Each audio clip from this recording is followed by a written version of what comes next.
there is really a reminder that the pandemic didn't start all of these inequities or all these problems or challenges. It just brought them to the forefront. You have worked over the years with women in particular, but families that have gone through trauma. Talk about that work, and why it's so important to you. Yeah.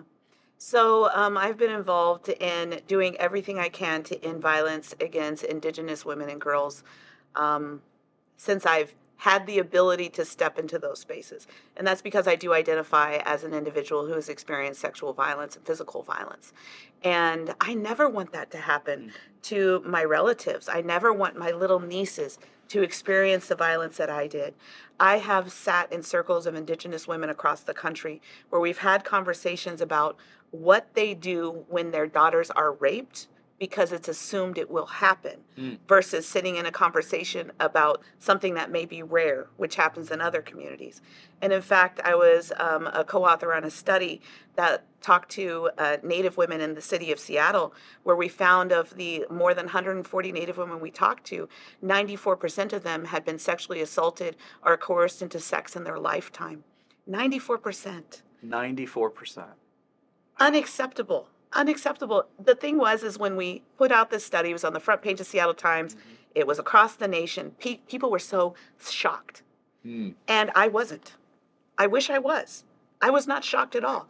And no, neither was any other tribal nation in Seattle, in Washington, or in the nation, because we have been saying this for decades. And then all of these things amplify. So in our Mm. study, we found of the women who had been assaulted, they were, had very high rates of homelessness, substance misuse, suicidality, all of the things that we're working to Sure. combat every Yeah. single day. But the root cause is the trauma. And Mm. we're not going to be successful in suicidality Right. unless we're able to address the root cause. So that's why, as a public health person, I found it very important to kind of reach in and figure out where and what is missing, where are the gaps, where are the opportunities to actually have the data so people can't say anymore, well, you have some stories, but Mm. you don't have the data. They don't believe us because the data isn't there, but then they won't fund us to get the data. Instead, we do it ourselves. Data for Indigenous people, by Indigenous people. And that is the action of our resiliency Mm. because I refuse to let my sisters and my brothers suffer in silence.